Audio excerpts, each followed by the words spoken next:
지난해 소매 판매액이 2003년 이후 21년 만에 가장 큰 폭으로 줄었습니다. 12.3 비상계엄 사태로 소비 심리가 더욱 얼어붙고 있는데요. 자치단체는 소비 촉진 운동에 나서는 등 민생경제 활성화에 안간힘을 쓰고 있습니다. 홍한표 기자입니다. 정부가 추가 경정 예산 편성 가능성에 문을 열었습니다. 최상목 대통령 권한 대행이 지난 21일 국무회의에서 추가적인 재정 투입을 국회와 정부가 함께 논의해 나갈 수 있을 것이라고 밝혔습니다. 그동안 민주당의 추경 편성 요구를 일축했지만 바닥을 모르고 추락하는 경제 상황에 입장을 선회한 것으로 풀이됩니다. 어려운 민생 지원과 산업 경쟁력 강화를 위해 추가적인 재정 투입이 필요하다는 의견도 정치권뿐 아니라 지자체, 경제계 등 일선 현장에서 제기되고 있습니다. 자치단체에서는 민생 경제 회복을 위한 보폭을 확대하고 있습니다.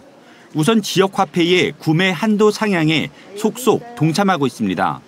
태백시는 탄탄페이, 정성군은 와와페이에 1월 할인 한도를 100만 원까지, 할인율도 15%까지 올렸습니다. 삼척시는 이달부터 15%로 올린 지역화폐 환급을 다음 달까지 연장하고, 고성군은 3월까지 월 환급 한도액을 10만 원으로 상향했습니다.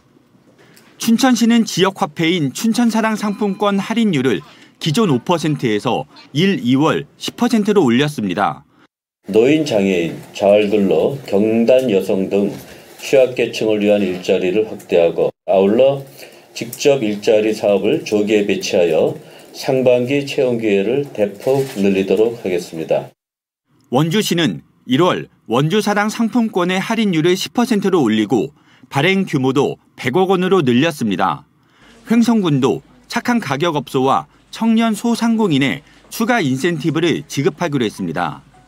한 해 예산을 상반기에 대거 집행해 경제를 살리려는 지자체도 있습니다.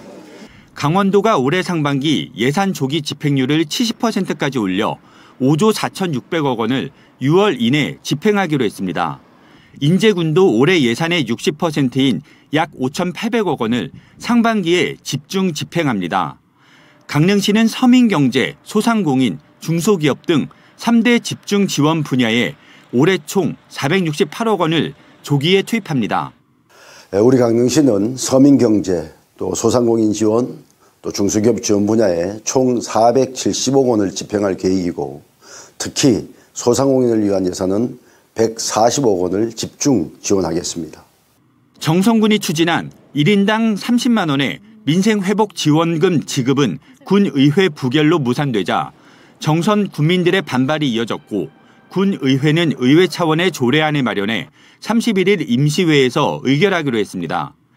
한편 정부는 27일 임시 공휴일 지정, 자치단체는 전통시장과 전통상권 장보기 운동을 펼치며 골목 경제 살리기에도 나서고 있습니다.